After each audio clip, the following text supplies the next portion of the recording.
WEMF Radio. Listen to WEMFradio.com. WEMFradio.com. Sweet. Hey, I'm Pat B. And I'm Adam Willis. And you're listening. Oh, I'm sorry. Just done it. Just done it. And Mix McCub. Oh, this is the Geek Down on WEMF Radio. Leaping forward bionically. Sorry, I'm out of practice. Ladies and gentlemen, welcome to another episode of the Geek Down here on WEMF Radio. Hold on, let me get a cough and get it out. Okay. Oh, I wasn't leave that one for you. No, it's all right. It's all good. Welcome to another episode of the Geek Down. I am Pat B. On the side of me, looking sharp and flannel. My very own Al Borland. Oh, Black yeah, Adam definitely. Willis. I was waiting for a flannel joke. Actually. That is a good It one. had to come. It had to come. It did. And I'm over in the space flannel today. So. Space flannel yeah. indeed, looking sharp in their finest Wesley Crusher gear. Makes me Custom made. Yeah, right? We learned a few hard facts about that. We'll Oh, regale you boy. maybe later if you're lucky. Talking, of course, about Mix McCobb. Yo, what up? Yeah, Wesley is basically wearing space flannel. Like, if Wesley's terrible sweater is anything, it's definitely, like, a space flannel shirt. Well, I'd rather that than... Actually, you know what? No, I wouldn't rather. I was going to say I'd rather that than if you all have watched Star Trek Next Generation. He started off in this snazzy ensemble. Yeah, it's very snazzy. And what we're talking about, if you're just listening to us on probably SoundCloud, It's Wesley or on Crusher's WEMF. lovely sweater that he wears. So it's a sweater of many colors. Yep, it is indeed. You can see that if you're watching us on twitch.tv/thegeekdown. Which you should be, because fashion. Seriously, come on now. But Mix is rocking the classic Star Trek TNG Season 1. It wasn't even like a full sweater. It was like weirdly cropped, and it also had like a velour trim. It was just... Yeah. Oh my gosh, odd. it was terrible. And then he had these pants that like mom jeans plus. They went up to just Well, under no. his nipples. And like anytime he Well, pulled it up, now that's why he we're pulled it bridging the down. gap between Star Wars and Star Trek because, you know, in the newest movie, Kylo Ren rocks some, like, sweet under nipple mom jeans. Yeah. That topless scene where he's just like chest out. It's like, God, that's uncomfortable. I guess that's don't just what know you wear exactly in the why. future and or, you know, distant past, you know, Star Wars being nebulously in the long, long ago. Wait, you mean shirtless males is gonna somehow entice audiences and encourage them to stay? I don't. The I don't bear see contingency is very here for The Last Jedi, okay? The bear, really? I don't know. Have you seen Luke Skywalker? Oh, Luke, yeah, no. Well, Luke's not that big. I'd say he's more of like he's more like an aged. Is there a combination of the daddy fixation? He's an otter daddy. An otter daddy. We're Yeah, there you getting go. way He's an otter off. daddy. This is the luxury gay space communism that we deserve. Oh, jeez. I don't know what we're talking about. This is the radio the liberals want. Actually, probably, yeah. We have neglected so hard just Johnny over there in the corner. Neglected, or is he shirking away from us? Well, notice he's moving pretty fast on that keyboard there. What are you Googling there, my friend? I am Googling otters, and now I regret it. Oh, shame on you. You did that to yourself. All right, we have an action-packed, fun-filled show for you once I get my head back in the game, introducing people like this was a lifestyle show back like 8 years ago. And stuff. All right. It's like, now I'm coming up, Mr. Bond.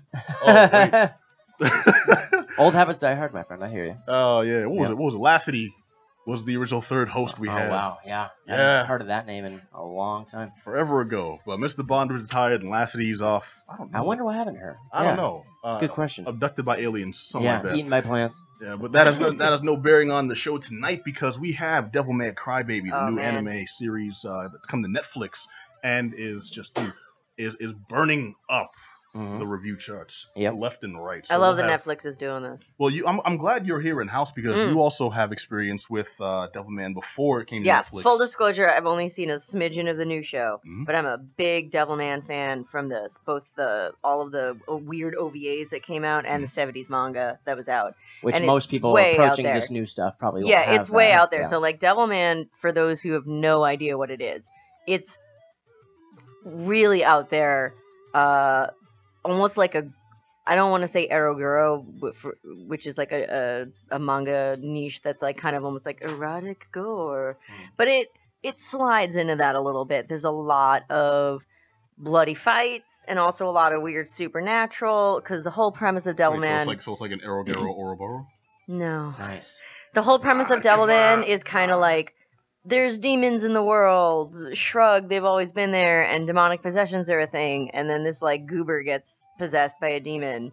And in the original, it was through, like, an ancient mask, because, you know, that's, like, a big thing. It's really hot to have weird ancient masks. Yeah. JoJo's Well, Bizarre King Adventure Johnny does was that big, too. You know, so I mean, you gotta- But yeah, I just love, we have Netflix really picking up these series that are older series that are really seeing a renaissance now. They had, of course, Voltron is huge, and then the Castlevania series I thought was excellent, and now they're back with Devilman on Netflix. Well, I'm and, jazzed for that. They don't often, that doesn't often work out. If you look at like when they tried to bring back the classic shows, to be fair, not traditionally anime, things like Thundercats. They brought back new about Thundercats 10 plus years ago. He-Man, I think they had New She-Ra's promised that coming.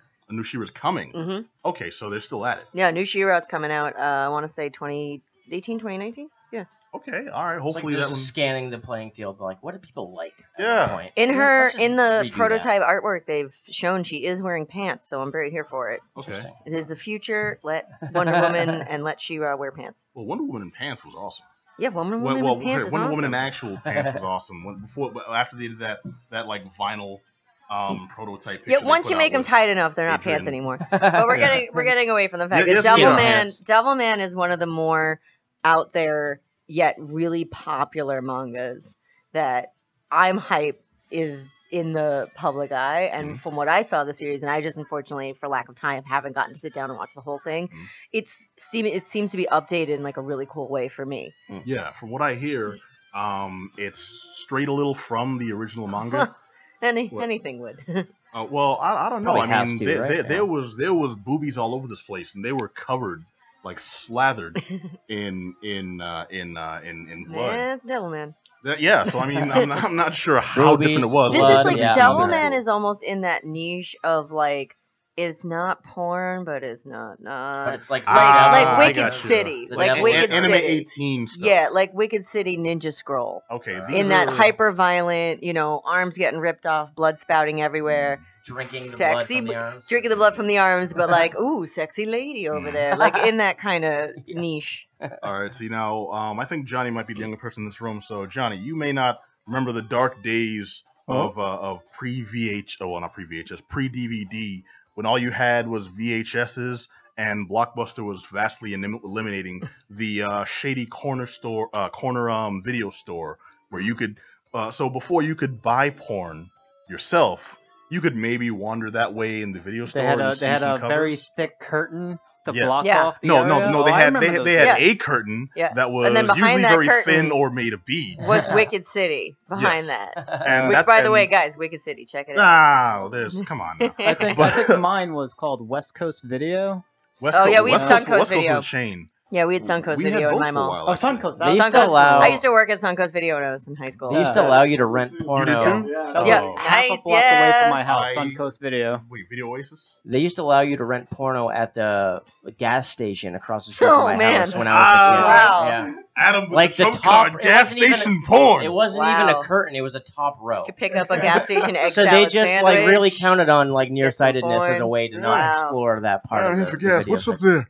I can't quite make it out. Come on, father, let's go back to It church. was literally I would see like gentlemen in the back of a convenience store, like checking out the adult section. Oh, man. It was the pretty logic wonky there time. is if they're tall enough to reach it, they're tall enough to It strike. Oh, was, man. it's called 1996, guys. Yeah. All right. Well, what I was getting at And on before that note- before we learned a lot about Adam here, We have a resurgence. was and then... before you could buy porn, you could get away with it as Anime. as horny young adolescents by buying anime. Yep, you could basically. The fun, quick, macabre story. The way I actually saw Wicked City and Ninja Scroll originally is my dad used to tape anime for me off of like I don't know, one of those pay channels at like 2 a.m, and he would just not look at what it was. So most of the time it was stuff that was like a little racier but pretty innocuous. And then one night they just had like a double feature of Ninja Scroll and Wicked City, and he taped it, being like, "Oh, it's anime." Ninja No, Scroll's it's so not. good though. Yeah, it's amazing. I It's love so Ninja good, Scroll, but yeah. like There's a I few watched scenes in it there like where, 12. Yeah. I was like 12, and I'm Well, watching that's these. the appropriate age. That's about puberty, right? Yeah, That- pretty much, that'll right? get you That's there. when you. Well, that's when you're a little kid and you're like, oh my god, blood is so. Oh, To be what's fair, that? how is it any different than like a 12, 13-year-old running off and like sneaking Pulp Fiction off in their room or something? It's not. Like, Yeah. not really. Well, okay. In Pulp Fiction, it was like when you saw a boob for those brief moments, very yeah. brief Nothing moments that ate you the did. boob. Exactly. It wasn't just I saw the boob for that second and a quarter right before a hand grabbed it, and then squeezed it till Yeah. it popped. You know. Well, bringing it back in, this is kind of that Yes, era Devilman of, Crybaby. but this is that era that Devilman like really shone, because there was in the 70s was the manga, and then I want to say like late 80s, early 90s were the OVAs. So Devilman didn't actually have like a major series; it just had like OVAs, kind of like JoJo's Bizarre Adventure. Now has an anime series, but originally just had like weirdly timed OVAs that like didn't have anything to do with the first like 2 parts of the show of the manga, and just skipped right to the third, kind of. And Well, the it's- whole concept was people who are already fans of this will want to see this, versus anyone who doesn't know, they won't care. They'll just want to jump into the action. I mean, a very I actually formative think thing that's- though is like OVA Dio looking like a rhinoceros with a tiny head. Oh, please, for all of our listeners Oh, out there, okay, the you're- OVA Dio from the JoJo's Bizarre Adventure OVAs is a special boy. Gets a little Yeah, weird. this is. But Devilman also was like that very much, where it was always that like weird quality shonen kind of like, you know, here's a macho anime and you're gonna watch it and there's gonna be demon possessions and people fighting and it's totally crazy. And what I like about this one, that again I need to sit down because Pat's telling me it gets wild. Yes, but- it does. It starts off very well for anyone who's unfamiliar, because we Set it up, mentioned the Pat. name, but Set it up. at its core, the overest of overviews, a sensitive demon boy is led into a brutal, degenerate war I just against love that evil. sensitive demon boy. Okay, He's but a we sensitive gotta demon boy. back it up though. Like, how does he become a demon boy, Pat? Oh, well, you want to break it down for me? Can I break? I don't want to spoil, but it happens real early on. It happens early on. Try to be spoiler free, but it's pretty. I feel like this is what's going to sell our listeners Yeah, on watching the go series. for it, yeah. So in the original one, as I mentioned, he kind of wears this like ancient evil mask and is possessed by a spirit. But in this one, he is basically possessed by sexy techno Mhm. at like a sexy hookup. Yes, Rave. he does. He goes to his I'm home- trying to be demure. No, his homeboy takes him to a swinger party, and and the spirit when he starts of getting when hookup he's, techno. yeah, he starts getting down with the, okay, it's a party. Everyone's getting down, and when he starts getting a little sexy with this one woman, things awaken within him, and you'd think it'd be like a I don't know, like an allegory for puberty, but he's like 26. Yeah, no, but No, it feels very like almost in that Neo Yokio kind of like, Well, let's modernize this. if It's gonna anything- be hip. Nah. If anything, I got think like Blade, circa 1998.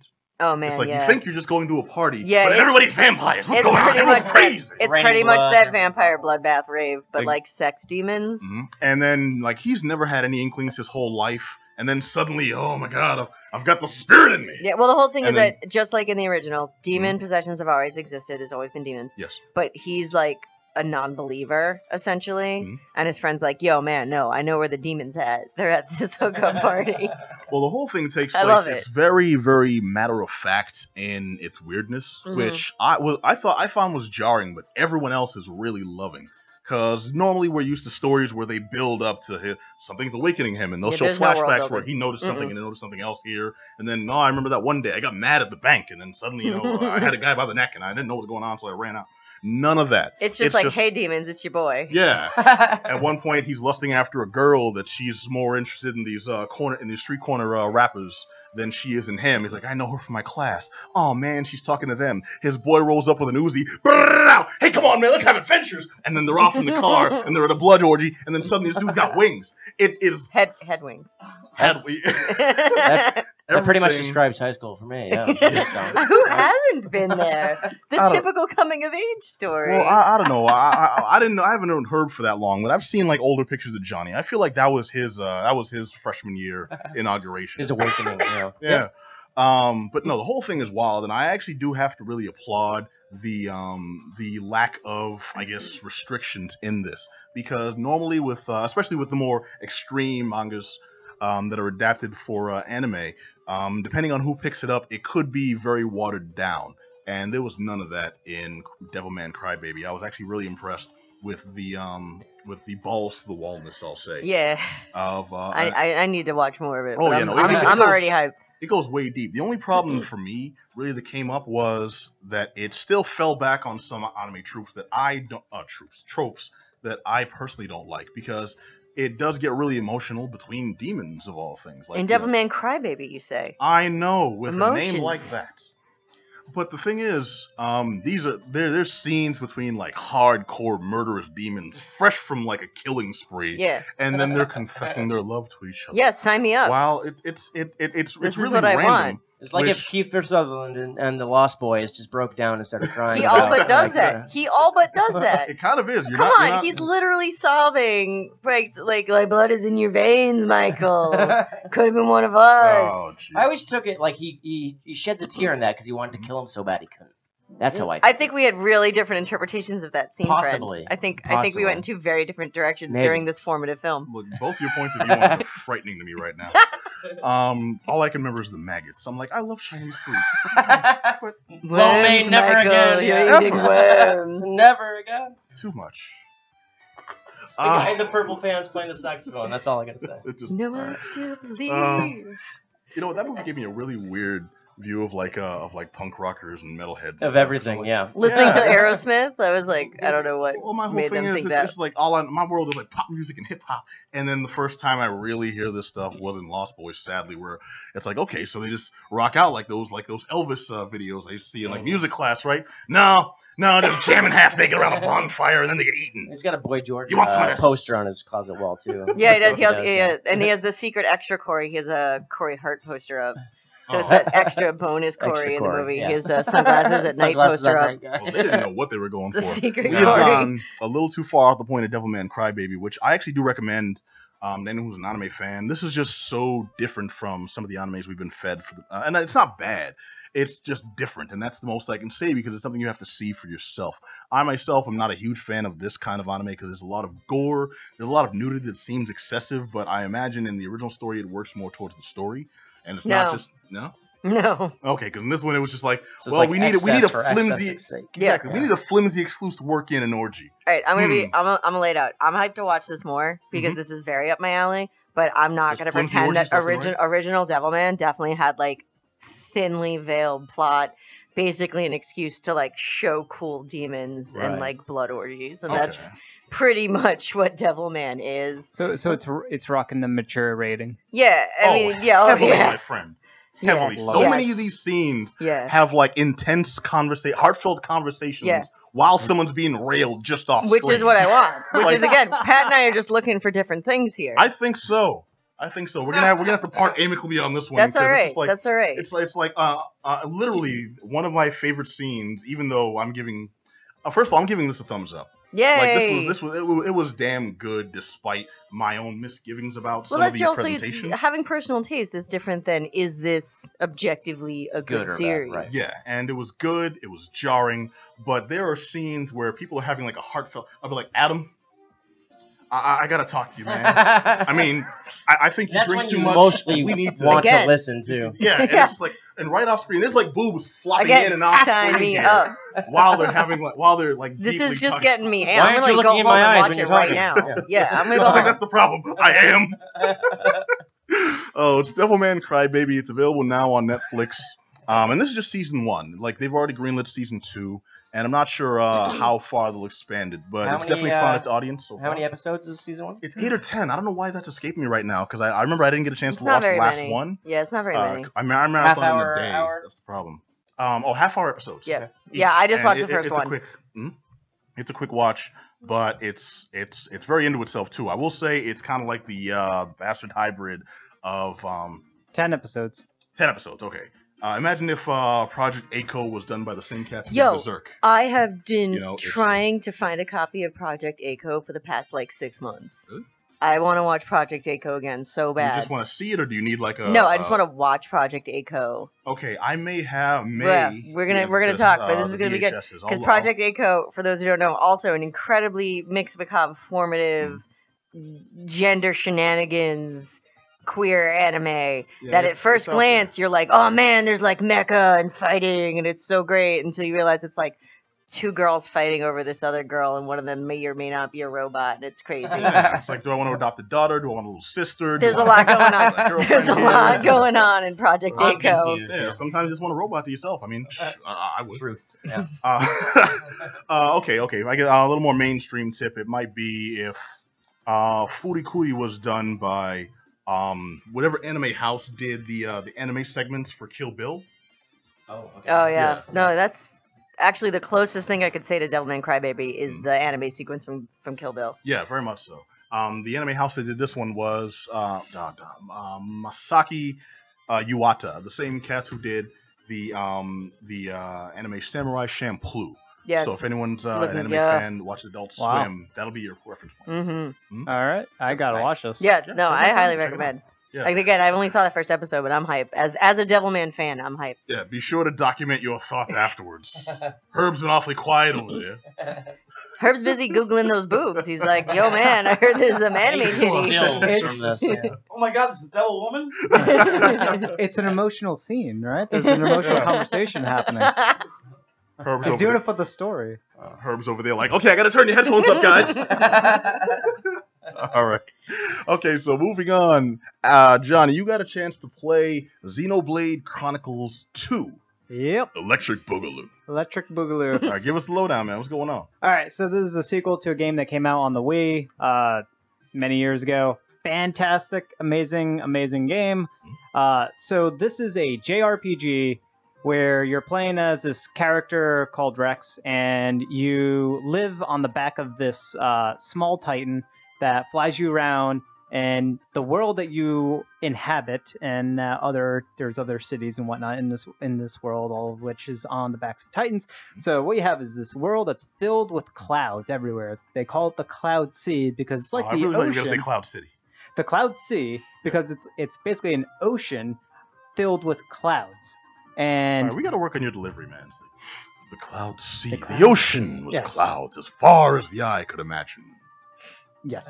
Much You have to better. paint us a word picture. And the land masses are these giant titans, massive titans Epic that land are masses either walking Titanic or proportions. flying. They're either walking or flying through the Cloud Sea, and They that's ambulate how, or they soar majestically. Yes, they soar majestically, and that's how the land masses and the continents of this world sort of takes place. So picture like if Australia, the continent of Australia, is on the back of this big giant giraffe titan. Spiders as big as giraffes. Look, man, I've That's read actually pretty sweet. Discworld, and I know that the world is just on the back of a turtle held up by 4 elephants. Yep. Yep. Interesting. So Yep. Yep. I feel like So, I'm ready for there- this game. There's like, all right, so there's all these different titans, many different titans. So each titan kind of represents a country, a civilization, and there are multiple countries, multiple civilizations, and they're at sort of feuding with one another because the titans that they live off of and live on top of, they're dying off. So the land is dying. the land is literally dying. So it actually opens up with that at the very, very beginning, where you see one of the titans sort of die and dive into the sea, and the main character makes a comment like, "Oh, I hope no one was living on that titan." That Right? giant landmass that The we all know giant- is populated heavily. Yes, and that sort of sets the tone where this world is not sort of an indefinite thing, and you're the characters that live within this world, they hold these titans precious, right? Because without it, they can't live. They'll end up succumbing to the underneath of the Cloud Sea. So that has you as this character sort of going through this story that eventually leads to a better long-term solution for this problematic world that everyone lives in. And part So of the you can make the world better, harder, faster, and stronger. and part of the problem is that Well, Johnny, you got to work it harder. I'm make it working better. I'm working really hard, man. Do it faster. I'm sorry. So No, I'm sorry. More than ever. yeah, so the problem Ever is that these different countries, right? Ever. They end up warring with one another because the resources are very limited, and that sort of creates this global conflict that takes place first at the background and then at the forefront as your character is and their traveling party members are sort of working their way towards and understanding more and more of the world, and your role within it becomes that much more important. I feel like this isn't a quick arcade beat 'em up. No, this is a 100-hour long JRPG romp. Wait, why you sound disappointed? Herb's like, ah. Wait, you wanted like a Titan one-on-one fighting game, didn't you? Yeah, of course. Godzilla style. All right, you know, no.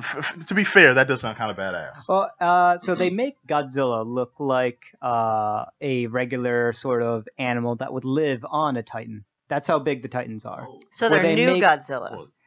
No, they make new Godzilla look like it's No, living. not new Godzilla. New Godzilla. No, I Every get that, single 'cause- form of Godzilla would live on just one Titan. That's how big Oh, they that's are. big. Okay, that Yeah. is pretty bad. That's just silly. They are absolutely massive. So they have like entire cities living on these things. So as you're playing through the game, you're exploring and you're going on to these very different Titans, and each Titan has like very different worlds. You're not only just living on the back or run around on the back of it or on its wingspan or whatever. You're also inside of the Titans too. There's entire civilizations that are taking place inside of a Titan as they sort of have cities inside of them, and people sort of live off of what's inside of them. So that's sort of the world and a little bit of the story there. And then there's Symbiotic this civilization and society Yeah. on top of a giant thing that they live in from within, and then they exist on without. The whole thing is very existential, man.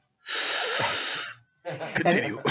And it's all it wouldn't be a good JRPG without a fantastic combat system to it. And this is most JRPGs kind of fall in line with like a turn-based combat system, but this is a real-time combat system. But instead of hitting buttons to attack every single time, so instead of it being a very action-oriented real-time combat system, it's a more strategic and tactical, very much a tactical real-time combat system where your character will auto-attack, kind of like how World of Warcraft, that combat system is, where your characters will auto-attack, and then you start doing your better attacks, they're called arts, doing your more powerful attacks with special abilities associated with them, and those would have cooldowns associated with them, so you're interweaving those types of attacks and special attacks in between your auto attacks in order to sort of get into it. And that's just like the slightest skimming that's like the tip of a very, very big iceberg when it comes to the combat. It is Don't give us deep. the condensation, man. Delve deep.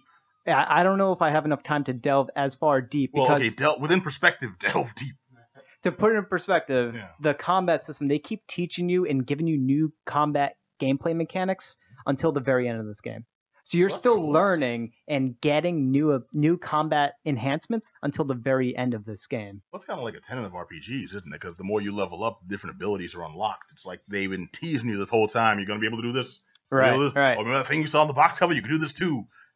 And it's that, and it just keeps on compounding with itself. So one of the big mechanics is you have these blades, and they're very important to the story and to the combat system and everything. So you yourself, your character, and the party members, you're all drivers, and drivers have companions called blades. And blades sort of give their abilities to the driver in order for the driver to be better in combat. And what you are doing in combat is you're building up these blade combos by doing special attacks that add elements to the enemy that you're attacking. And then once these elements are built up in a certain way, you end up executing on this blade combo that does massive damage. So it's very layered. And then also the drivers themselves, they have their own way of doing combos between themselves. So you're fluctuating between doing driver combos, blade combos, and then when you're doing them both and they're overlapping at the same time, you get this thing called fusion combos. Oh, shit. So it gets really deep, really fast. Oh, I wouldn't want to say fast because it does ease you into each of the intricacies of it. See, that's the stuff that I always look for, because Yeah. sometimes when you have to take care of a lot of stuff at once, I get very like, what am I doing? Yeah, they will strip away a couple of things right from the start, and then as you're playing, for 1 hour they'll show you a bunch of stuff, and then for the next hour they'll show you a bunch of stuff, and that goes on for like the first 20 to 30 hours of the game, where you're slowly learning more and How more long is this intricacies. game? It's First work like I week, said, then 100-hour long game. Okay, so when you said that 100 hours, you meant the whole game is one fight. And it's just really working everything into like the mechanics of one hit. And then you're going to defend once, and then you're going to strike back. Game over. Yeah, this is across multiple combat sessions, multiple boss encounters, multiple sort of elements in the story. You're easing into this as you're going along, and it holds your hand pretty well. So you're not gonna get overwhelmed if you play this from the start. What I will say is, if you watch someone play this while they're midway through the story, you're gonna be like, "What is happening?" It's gonna look bonkers crazy. But if you play from the start, it all makes sense. It all explains itself pretty well. You'll know what attack canceling is, what driver art canceling is, and all that. Each of these characters, what check canceling is. Sounds like stereo. What dinner order number 3 canceling is. I know a lot of people who are really into the game series itself. This one takes the complexities of Xenoblade Chronicles and really ups the ante in just about every single way. Because the big thing that made the first one so fantastic was that a lot of these different systems, they all played well with one another, and there was sort of this synergy between your relationship between your own party members with different townsfolk, and that sort of enhances other aspects like combat and stuff like that. And that's all in this game. And then they take that up to 11, where every single city that's in here has its own economy, and you can help develop that economy by doing quests, interacting with NPCs, by spending money, by buying things, by selling them things, by doing these mercenary quests, side quests that you don't actually do. You send your blades off to do stuff for you. It's really, really intricate and so many different layers of depth. And there's always going to be something. And this is good, right? Because it sounds like, and there was an element of Assassin's Creed Black Flag, which should have been cool, but I think the way they actually enacted it was just kind of lame, where you're doing all this cool pirate stuff in the main game, and then you're building your own armada on the side. But when you actually use that armada, there's the occasional fight to get a new ship or defend your ships. But besides that, you have to send them on missions to collect like resources and stuff. And then it's all like, it becomes paperwork in the video game. It sounds like it stops for like a good 10 minutes each time. It sounds like this is what you're describing here. There is some of that paperwork element, but they work it well into how it doesn't take too much of your time. It will take a lot of your time if you want to invest your time into doing something like this. It's not necessary, except for a couple of storyline elements where it is. But even then, it's not required for the vast majority. But if you do invest your time into it, which isn't too much, but over the grand scheme of 100 hours, you're going to be spending a lot of time on the mercenary stuff and other aspects. It rewards you for it. So, and it's also what you do is you just go into a menu, you send your whatever blade you want off to a mercenary quest, and then that will take anywhere between 20 minutes to an hour, and then they come back. So you send them off, they come back, and you've reaped the rewards, and that's pretty much what it is. And you're not micromanaging them, you just go back, done. You're not, but you can, and if you, most likely you will, because you want to be in that kind of involved. That sort of overbearing a-hole. Right. Yeah. There's also a element of Pokemon in this game where you're cracking open these crystal cores that give you new blades. And I don't even want to get into that, but there's so many different aspects. It's impossible for me to sort of fully cover everything that's in this game. Well, you already said 100+ hours of gameplay. So. And you perked up a second when you mentioned the crystal cores. This is a good thing? No, just the term crystal core got me thinking about Crystal Chronicles from Final Fantasy. This is totally, my brain's just thinking cute Moogles, guys. You can ignore me. You have to carry the crystal. Yeah. In my head, all I'm picturing is like a little Moogle with a bucket right now, and I'm like, oh, I missed that game. Very different interpretations. All I'm hearing right now is you have designed like a Hermes Conrad mode for this. Hermes Conrad mode. Hermes Conrad. You ever watch Futurama? No. He's the bureaucrat that's very happy about being a bureaucrat. And that's all I'm hearing. It's like it's a game where you can do a lot of cool stuff over here, but over here, guess who's micromanaging y'all? I'd say, that's right. I'd say it's got like little elements of like Civilization or Sim City kind of stuff, because you're helping build up the economies. There's like a lot of little things that all sort of feed into one another, and if you spend the time, you'll be rewarded for it. But it's also optional. So it's not even required. The last two things I want to touch on this is first, the music in this game is the best video game music I've heard in years. Without a doubt, this soundtrack is like Green Jelly, everyone. fantastic. Green Jelly. Oh man. It's one of the people that made this soundtrack was also one of the original composer of, or one of the original composers to Chrono Trigger. Oh yeah, and that's good music. Is that Tom Talarico? I forgot the dude's name, but it's one of them. Like, I'm telling you, this soundtrack, I'm very close to thinking it's the best of all time. It's that good. It's really, really good. I don't know, man. Earthworm Jim is still up there for me. I'm just saying. And the last bit about this is the ending. Usually JRPGs get crazy and overboard, and they don't tie things in a nice little bundle at the very end. This is one of the best, not only JRPG ending, but one of the best endings I've experienced in a video game. I cried twice. Twice. I don't cry when I play games. I don't. Yeah, you're not supposed to. And so only one game like ending has ever made me that emotional, and it wasn't even like one of the sequels. It was Metal Gear Solid, where after you leave your enemy face down, ass up on top of a giant mech, and then you just kind of ride out into the snow on the back of a caribou. That's a really good moment. It was a really good moment. That is a really good moment. And depending on who you saved, you're either with Meryl, and you have a very apparently non-canonical happy relationship as you retire from the military, or re-retire from the military, or you're with Otacon, your nerdy sidekick. The two of you go off to have random snowy adventures. I think I read that fic. I have the book. All right, that's how deep it was. I played the game, I beat the game, I loved the game, I bought the book.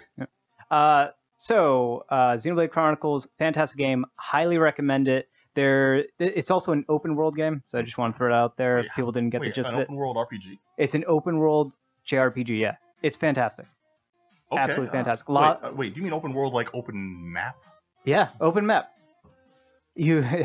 It's wild. Okay, yeah, I went all cross-eyed for a second. 100 hours, Pat. 100 hours. That's actually short for a JRPG. That's like the minimum. Yeah, it actually took me 100 116 hours and change to actually beat it, but I did a lot of extra stuff. But you can go way further than what I did. Johnny's there redesigning character shoelaces. There is one like absolutely big problem with this I have to point out. It's the voice acting. It is, some characters are alright. Yeah. Is this? Are we talking English or Japanese? English. Okay. There is. I recommend going with the Japanese. You can download it. It's separate DLC. You can download it for free. No, be a purist in anime. Don't be a purist in games. Why not? What? I never played JRPGs in English dub. Why would you do that? The first Xenoblade Chronicles actually has one of the best voice acting in video gaming, no question. But this one, they dropped the ball so hard because some of the characters, especially the main character, Rex, just atrocious in dialogue delivery and a lack of emotion. There are scenes where the character is angry, should be angry, and should deliver a very angry, All I can think of is Kevin Sorbo. Disappointed! You don't get Mega Man. What am I fighting for? Oh, man. Worse than that. Because all I'm imagining, it's like, oh my god, we're in trouble. What are we going to do? We must go to the... Kevin Sorbo. Oh no, there seems to be trouble over on the hill. We must go fight, right? Dog! Oh, man. Okay, all right. So that's it. Other than the voice acting, the story is actually incredible. So just the voice acting, steer clear of that, and you'll have a very great game. It's already thumbs up. Yep, all right. I recommend it. Yay. Thumbs up and a half. All right, this man gives it the highest seal of approval. You remember though, we're on the radio. You actually got to say it. He's like, "What? I've been done." He did. Yeah, you need to be coaxed. I'm messing with you. Gonna coaxed. All right. Xenoblade Chronicles 2 available now for the Nintendo Switch. Nintendo Switch. Check it out. Thank you, Johnny. Which I just bought. Which I don't think I have 100 hours though. I don't think I have 100 hours. My friend, you will not see sunlight for a long, long time. All right. I haven't seen Adam at work for a while. Someone check his house. That smell. Exactly. Oh, jeez, Black Adam, you have sacrificed your soul, sir. Forfeit. Exactly. All right, but no, let's talk about something fun. Yep. I mean, that wasn't fun. But no, I'm talking, of course, about new series on Amazon. Jean-Claude Van Johnson? Question mark? Da-da-da-da. Yes. Jean-Claude Van Johnson, the new series starring none other than Jean-Claude Van Damme. None other, yeah. He's the man. And this is a show for JCVD fans. I think it was like... Totally. This is a show that I thought was like made directly for me. Nice. And I think like every fan that's like that hardcore into JCVD movies, like growing up, is probably thinking the same thing. Yeah. But I think anybody who wasn't... They released this on Amazon that first day and then shown the atom symbol in the sky, letting you know. Yeah, it's pretty much how it is, and I think a lot of people felt that way. But if you aren't a giant Jean-Claude Van Damme fan, you probably aren't really chasing this down and really appreciating it for its full thing, because that would it's also really be the service, I think, because it's actually really damn funny. It's really damn funny, but a lot of the humor and a lot of the content is just it's a lot of it's contingent on having seen all of his movies. Don't take after. That's I got a good one waiting. No, stop. I know everyone's waiting for the kibosh on this You're right trapped now. between us. You can't go. You can't go anywhere. I don't want. No. We're there now. You want to get it out? Get it out of your system? Yeah. Let's not split us apart. Let's get back on track. All right. Yeah, right. He's waiting for it. Give it like 5 more minutes. I'll try to set you up as best I can. But this. Herb, you got one too? Yeah. I'm not that clever. All right, thank you. Herb's like, I wouldn't show him the cut, just biding his time. All right, so this show is really dependent on having seen most of his movies. Yeah, but so a lot of the jokes are really hanging there. Who among us have not seen all these, even down to like the content of the show, because he plays two parts in this movie. He plays himself, Jean-Claude Van Damme, or Jean-Claude Van Johnson, and he plays this character called Philippe. Yeah. And if you know all of his movies, you've seen Maximum Risk, you've seen Double Impact, you've seen Replicant. He plays twins really well. Yes, That's kind of a running theme for him, you know what I mean? And there's a lot of stuff with like time travel and going back and forth, which they're always referred to as time cops, even though they have nothing to do with the plot of that movie. But if you're in time travel, that's good. You're a time cop. And which time cop is, it's better than the movie Looper. That's all you have to know. I only watched the TV series of Looper? Of Time Cop. Of Time Cop? There was a Time Cop TV series. It was awful. There was a Time Tracks TV show. Was there a Time Cop as well? Yeah. I think so, yeah. Time Tracks was good. No, Time Tracks is different. No, Time Tracks was like when you had a little boop boop watch thing. Yeah, Time Tracks was weird stuff like, okay, two separate things. I need to get out of some ropes. His own version. You mean proto Captain Jack Harkness? His own version of Ziggy. Yeah, like Siri. Or like I need to get up. So if you don't know, how did Houdini did it? So if you don't know Van Damme, though, you can't really sit and watch the show. You can, but it's you lose half the fun. For you. It's a love letter to the true fan. And it is exactly that. It really is a love letter to this. I will say though, if you're not a Van Damme fan, you will find some enjoyment in this. You will. I mean, but most of this is extra Easter egg stuff. Most of this is very like tongue in cheek, very ironic type stuff. It's really a look at his career. And it's like you see this guy that's like an actor, and he's kind of like depressed with himself. He's kind of not really happy, so he goes back into work. By the way, the plot line of this movie, if anybody who needs to know, is this actor Jean-Claude Van Damme is his whole career is basically a cover for his Black Ops missions, where he is Jean-Claude Van Johnson. So every time he goes to a movie, he's going to a different Black Ops mission. That location is in Bulgaria because that mission is in Bulgaria. So he's doing movies, but at the same time, the real job is him to do these Black Ops mission for the government. And so, but this is... And he's bad at them. And he's bad at them, and he's bad at movies, he's bad at everything, but it's just played in such a really... like this, like I said, tongue-in-cheek, very ironic way where you kind of feel for him. Like there's some truth to what he's doing, you know what I mean? This reflection on his career, and it's like he's an older guy trying to get back into it, not just get back into movies, but get back into life, and doing this whole thing. And it's really for hardcore fans, and there's just so many references to his old films, whether it's like the fight scenes, whether or not they're pointing out the corniness of his old movies, where they're like, wait, no, don't all rush him at once. every fighter go in one at a time because that's how the old movies are done. You know what I mean? So he's fighting guys like that. I also appreciate how he's got a side. Well, he's got a couple of like people he works Like with, and they're sidekicks, constantly yeah. telling him, "No, don't do this. That's a bad idea. Yes. That's unrealistic. Don't and fight this is the this way gang to of do this." people with just a knife. He's like, nah, I got this. And walks in and gets clubbed in the head and knocked unconscious or something like that. It says a lot of the stuff that if you're watching an old Jean-Claude Van Damme movie now, and you're like, this was amazing when I was 12, but now that would never happen. Well, why just don't they like just do this? the- And people in the show are saying, well, that's Right. not going to happen. No, why don't you just do this? And he's like, no, I got this. Right. The genre's just shifted, and I think a lot of this show kind of you can stem it back to the movie JCVD, which is actually a really good movie starring him, and it was kind of the same way where it was a reflection on his career in a more dramatic role. The movie, of course, but it was like kind of looking back and looking where he is now, and kind of this, really a reflective state of like kind of like the decisions he made and the mistakes he's made, and like the bridges he's burned and everything like that. This takes a very comedic role in that, and obviously it twists it to like the whole like ridiculousness of being a secret agent, but it's still in the same no way. reference to him in that corny ass suit from Predator. I'm True, waiting. I'm which is waiting like for like the a hardcore season fans 2. too, which know he was actually in the movie Predator. He was the What? original Predator. Yeah, he was in the suit in the original Predator, but Really? it got Yep. axed way He got back in axed the day. because it looked like, damn it! Did you ever see The Fifth Element? Yeah. You remember It was what like what that, those- but like what it was those like alien beings alien, looked like yeah.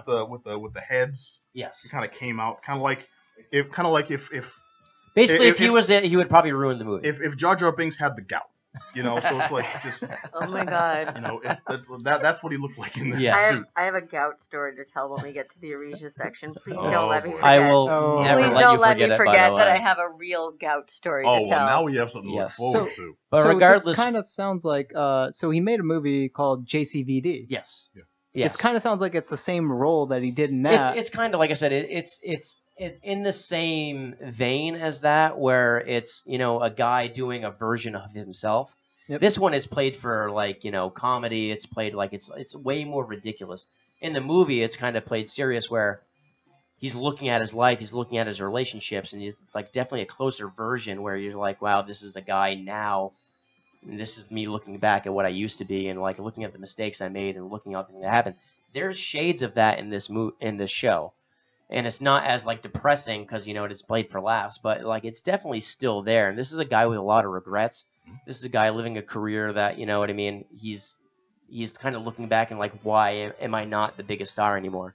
He starts out the show where he's remembers, like- though, that at some point he was the shiz. Well, And he starts you out the show remember- the same thing. He's like, I'm JCVD. I used to be super famous. You know Yeah. what I mean? He says it and you laugh, but at the same time, he's like, this is a guy kind of like mourning, his own career a little bit like And that. So you look it through that lens. It's a little like, wow, this guy's really trying. You know what I mean? I'm really, for super diehard fans like I am, it's really like this show is made for you in a way that you really see. It's like a Rocky story. You know what I mean? You're really glad to see this guy getting his due. You know what I mean? You're really I seeing would him think get a Rocky show. you would really- have a little more sense, even after getting punched in the head so many times. But you're happy the guy's getting work. You're happy the guy's having success, and like you Yeah, have this everyone's attachment really to him. impressed You with know what him. I mean? And like he's shown shades of being like really serious, Aware. dramatic actor, and really this self-awareness. You know what I mean? Like it shows something, and you're really happy for him, like getting the work, basically like that. So I think this show is really more that than actually just pure entertainment. Like let me watch it as a virgin fan, like doesn't know anything about him. You probably have to know something about him to really get the full I think so. scope of this show. Mostly to get the references. They do make a lot of references to his pictures, but if you don't get them, I would think that when he makes the references himself, Yeah. and everyone around him, like that's one of the things about the show. He gets the references, you get the references, Right. but people in the show don't. And Right. a lot of the scenes he's interacting with like 20-year-olds, and he'll mention like Like, hey, did I used to do this? Like, I kickboxer. don't know what you're talking about. Yeah, he'll mention a hard target, Yeah. and the people just stand around like. But there's what? some really Oh, great okay, I scenes guess where that's the thing. he's making a movie. He's on like location. Obviously, he's doing this Black Ops thing. Mm-hmm. But the movie he's making was called Huck. It's like Yes, it's a it's the very funny thing. horrible Huck Finn adaptation where it's like involves like Huckleberry Finn, and then they call him N-word Jim, and then they changed it to giving it to an Asian Asian actor. dude. You know what I mean? It's just so Yeah, ridiculous, it's- and it's over the top, and it's absolutely hilarious. It's a show with a lot of meta humor. It takes very, chances. very heady. It's aware of the ridiculousness, and it embraces that. And I think that's like the biggest strong suit. I got to give this a thumbs up. I have it was to just too, such you know a what I mean? damn fun time. Yeah, and it's not just as a fan. Of course, I was going to give it a thumbs up. You had to know that was. I would love that. It's like, However, and I enjoyed this, but it sucks.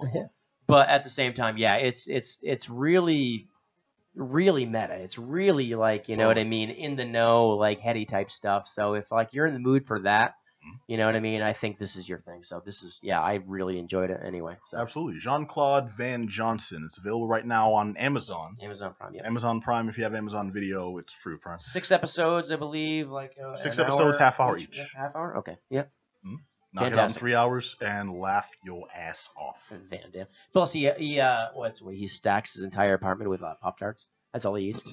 It's like he's going to get something to eat, and he opens a drawer, and it's just Pop-Tarts, and he's cooking them on a stick. I don't know. What's up with the Pop-Tarts? Stupid. It's just dumb humor. I don't know. It's sponsored by Pop-Tarts. It's not sponsored by. I would be surprised. It's just like little things like that. It's a guy so bored with his wealth, and like after so many years of just being bored, that's all he eats. I don't know. It's just stuff like that. To be fair, if I could afford just like a wall of Pop-Tarts, and that's not a wealth thing. That's just like pure happiness for me. Pop-Tarts are he's awful. walking Strawberry through. Pop-Tarts with the frosting. Yeah. Pop-Tarts are terrible. What? Yeah. Pop-Tarts are so bad. How Oh yeah. dare Pop-Tarts are frosted They ain't no cardboard. toaster strudel. It's You frosted are absolutely- cardboard, guys. you are dismissed? That pastry is supposed to be Pop-Tarts. buttery. Yeah, and that But he's Frosted. walking. is, like, He's chalky. walking through an apartment eating Frosted those cardboard. with like posters of himself from all his movies. Oh, man. As It's somebody just- who That's the discovered dream. As It somebody is. who discovered a gluten allergy years ago, you have no idea how much you fiend for Pop-Tarts when it's completely off the menu. Pour one out They and already eat. taste gluten-free. I miss so the- just I miss- eat I miss some. strawberry Pop-Tart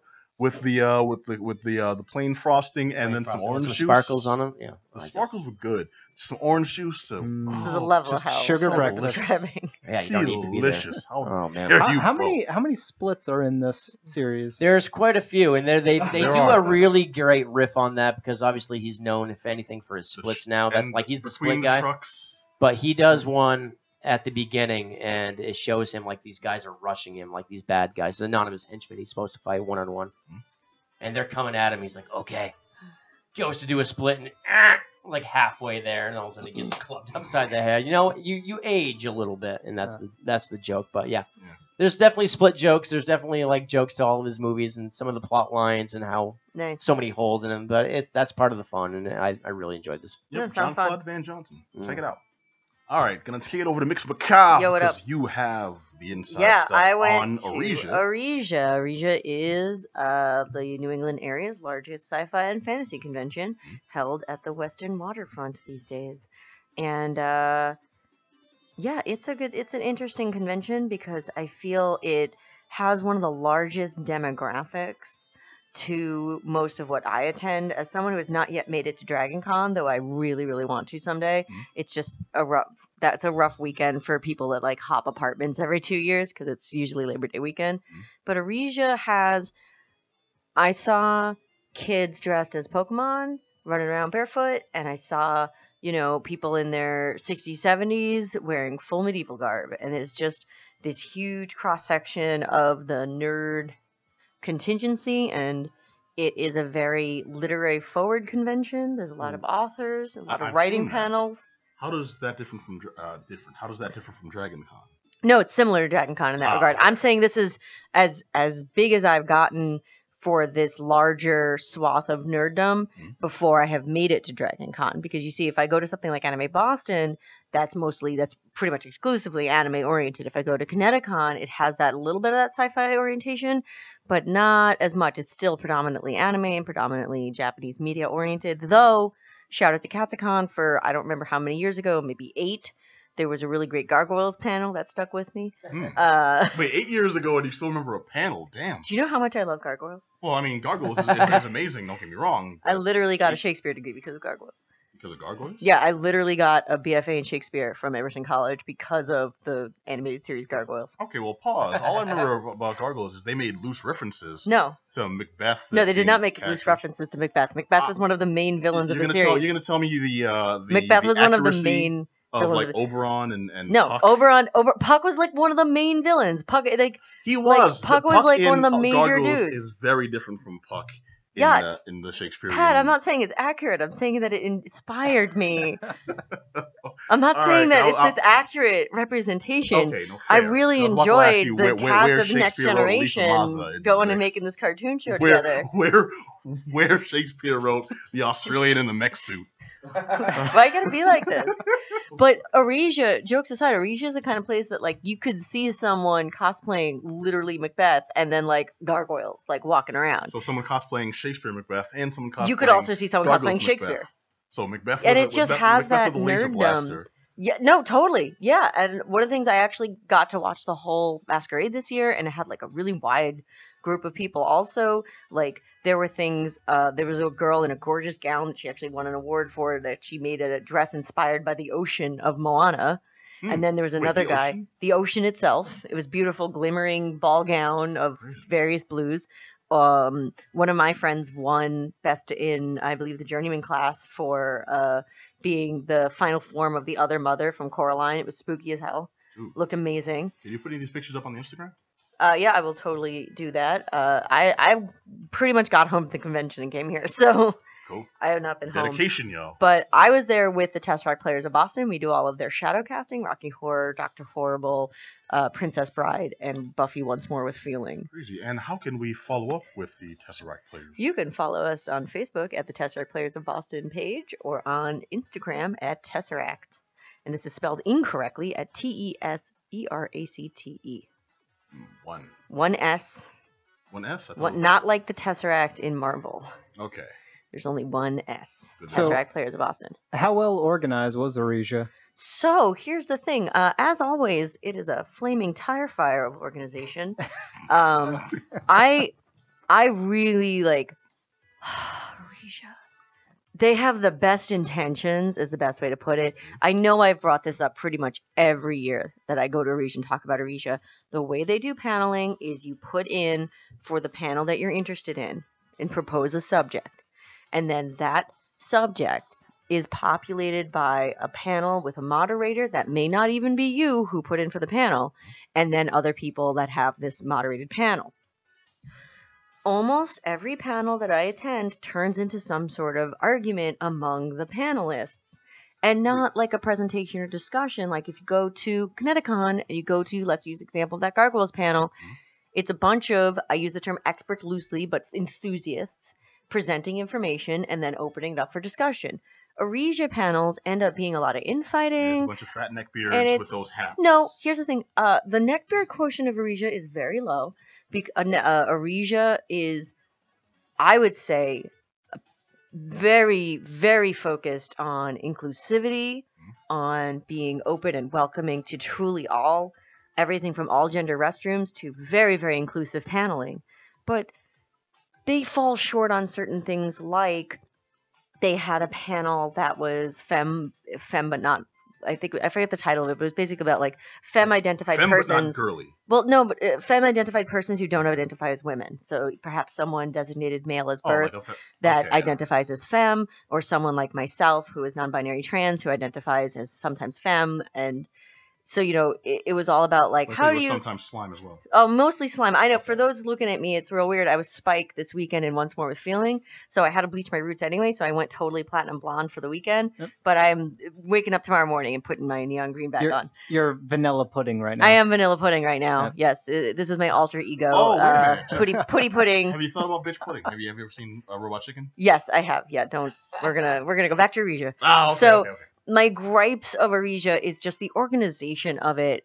I understand that this is like much like all cons is pretty volunteer and pretty loosey-goosey, but it's just little things that always turn into something not great. What is the infighting? Like, give me an example. All right, like, so a perfect example is, for example, this like femininity panel, for lack of a better term, and it's a bunch of, again, I can't speak to people's ethnicity based on appearances alone, but seemingly white, able-bodied persons speaking to lives that are not their own in a way that was very off-putting.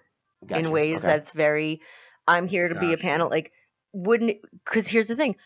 What if instead of speaking for others, you invite a more diverse group in the panel? Right. That And just it's seems just- ripe for an argument, though, doesn't it? And it's In a just way? so odd to me because, again, I have had my own blood experiences with the Arisia paneling. Many, many years ago, there was one that I did that was Shakespeare and horror, and it ended up populated with a bunch of people that didn't seem to understand the concept of horror, not being, horror to me is Titus Andronicus cooking two villains into pies and feeding it to their mother.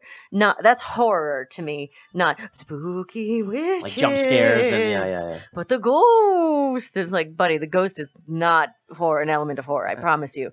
Hamlet's stepdad poisoning his brother to bang his wife. We're getting somewhere. We're getting some Game of Thrones here. Yeah. But So not Anne Boleyn and Scooby-Doo. and then the issue would be then Arisia has, instead of having someone, and again, I can only speak to myself, someone educated in a specific topic, you end up with maybe like two people who kind of know what they're talking about and then informed amateurs. Is this a bad thing? Of course not.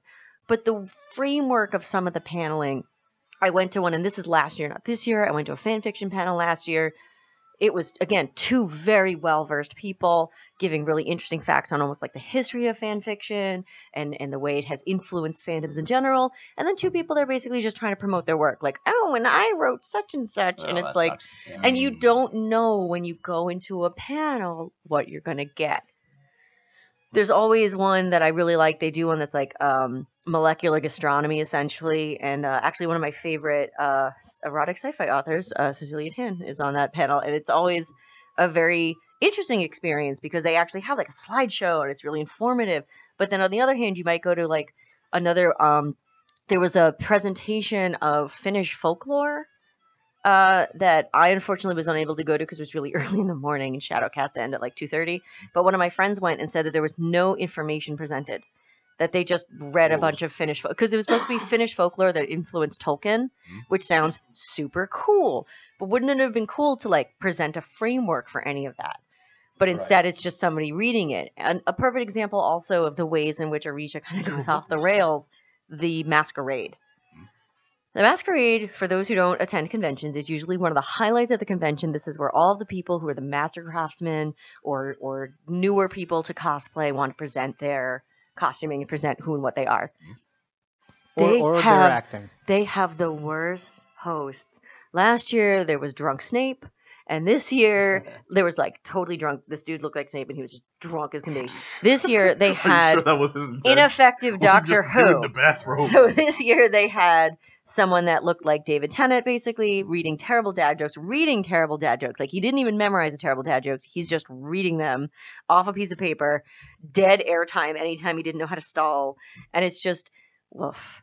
Yeah. Because you're interested. You're like, oh, I really want to see these costumes. And it's great. And he's reading the descriptions of the costuming, like deadpan, mispronouncing popular characters. And here we have Naruto. Yeah, pretty much. in his Naruto. orange Yeah. snowsuit. Yeah, pretty much. And Isn't it's just, he amazing? I just love Arisia conceptually so much. So incredible people. Like, you could be walking down the hallway and someone's just playing, like, medieval tunes on a pan flute in a Starfleet uniform. And I'm so here for it. And it's just a friendly, welcoming convention. Like, for those who don't typically go to conventions that have sci-fi fantasy leanings, absolutely check out Arisia. I joke at it being not run the best, but Really? I give Snake didn't do it for you? Arisia a waggly thumbs uppy down, because here's the thing. You can go to a panel and be like, wow, that's the best thing I've ever been to, or you could go watch a bunch of people bicker.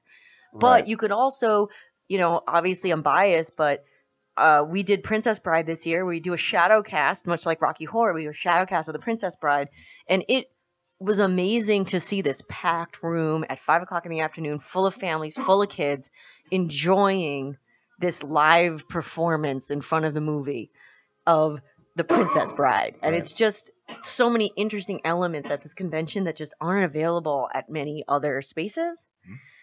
And that's almost why it stings all the more when things are just not run well. Well, you see the potential, but I mean, It you just may be never- expecting It just the seems so moon. indicative. It never gets better. Can we get a bona fide up or down? I'm going to give Arisia a thumbs up, because what Okay. makes the convention is the attendees. And I think it has Right. one of, again, the most interesting things. And the briefest tale I'll tell you, I was in what's called the green room, which is a place that you can get coffee and snacks if you're a presenter. Oh, you're And big I time got with stuck. pros now. I got stuck at a table with this dude who just for some reason started talking about how he got gout. And I said, "Oh, a The king." gout story. So I said, "Oh, a kingly disease," because you think gout, you think like King Henry, like eating a mutton chop, and like or Jean-Claude. or Jean-Claude Van Damme living off Pop-Tarts. But like this guy, and like just picture someone in like medieval garb, and you're just sitting there like trying to like eat some like nachos in the afternoon, have a cup of Mountain Dew, and he's just like telling me his life story about how he just had Eating a mutton gout. joint. So forsooth. Yeah, pretty I much got gout sounds. I do gout believe hath run into my it throat. was just so. It was just one of those experiences, like, oh, I found ye olde neckbeard. I found the one. No, but in conclusion, Arisia though, like, really progressive convention, and again, very welcoming spaces. No Eye of Argon reading this year, so that's what almost got a thumbs down for me. Eye of Argon is the worst fanfic of all time. For those who don't know it, look it up. I don't know. You look up Eye of Argon, and you try and read it out loud without making a mistake. No, this is worse. No, Pat, this is worse. Really? Yeah, Eye of Argon. What you do is you Worse look than up the 50 fic. Shades. You look up the fic and you try and read it out loud without making a mistake because there's so many errors and misspellings that you're going to try reading it correctly, but it's not. And one of my favorite things at Arisia for many, many years, and this is, again, in conclusion, this will sum up the problem with Arisia. So for I don't know how many years, as long as I've been going there, which is about 15 years, they would have this reading of the Eye of Argon, this terrible fanfic where people would read it until they messed up, and then they'd have to start acting it out. And it was great. That sounds fun. The people who presented it got sick of presenting it, which I understand that they don't want to do it anymore. But instead of taking this beloved and fun panel And passing the torch, they just cancel it. Because there's this weird stinginess of, no, but this is my baby. Oh my god. And that's something that Arisia and many sci-fi conventions in general suffer from. And I feel, so if any Arisia people are out there listening, get with the times, pass it along. Doesn't matter how old you are. Claim intellectual property on a good time. Well, that's what it exactly. And it just, I understand that there's this like modicum of glory of like, well, it's my presentation. I can't just speak for myself. I know a lot of my friends were like, oh, that was like the best thing at the con, or like last year they showed Flesh Gordon, which for those who don't know what that is, just Google it on your own time. No, let's not encourage that. No, I'm going to encourage it. And then this year there was nothing comparable to that. And like, that was like that was like a total hoot. It was like 2:30 in the morning, all of your friends going down from your room in your pajamas, watching this crazy movie. And there was nothing comparable because why? The person that did it last year wasn't there this year, and I guess nobody else could step in and do something. Wow. Okay. Well, that's like right out of third grade. Lego my ego. But again, Arisia, gorgeous cosplay, wonderful time, and Shadowcast to die for. So All right. Cool stuff. All right. Check out Shadowcast and the Tesseract players at. You could look us up on Facebook, Tesseract Players of Boston. You could find us by, I don't know, ye olde Google, and at Tesseract on Instagram. All right, cool. I'm going to give Nick Spacaba. Those right there. And Arisia, check it out if you can deal. Yeah, it's good. No, it's a thumbs up because I don't want to sound like I'm pooping on it. I just feel like Arisia feels like a convention that has been chugging along for mumble years when it's not rising to the occasion of many more modern conventions. All right. Room for improvement. All right, this has been the Geek Down, right here on WEMFradio.com. I want to thank Black Adam Willis. Yes, sir. I want to thank Just Johnny. Yo. I want to thank Mix Macabre. Peace. I want to thank you fine individuals for joining us for another action-packed, fun-filled episode. You can catch us every Monday night right here on WEMFradio.com and also on twitch.tv/thegeekdown. In the interim, you can hit us up at geekdownradio@gmail.com. You heard anything you want to chime in on, let us know your opinions. We're right about this. Let us know if you have gout. How great we are. Don't let us know if you got gout, please. And also check us out on SoundCloud, on iTunes, on Instagram, Facebook, Twitter. We are on all those businesses. If you search The Geek Down, you will find us, especially on YouTube. First result now. Yes, indeed. And also check us out at geek-down.com for all the good stuff, the latest and the greatest, now finally being friggin' updated. And the About section has all the social media links. And until then, until next week, now it's time to say goodbye to Johnny and his friends. Jon and it. Nah, I don't know how to make it. You all take care. We'll catch you all next time and be excellent to each other. Peace.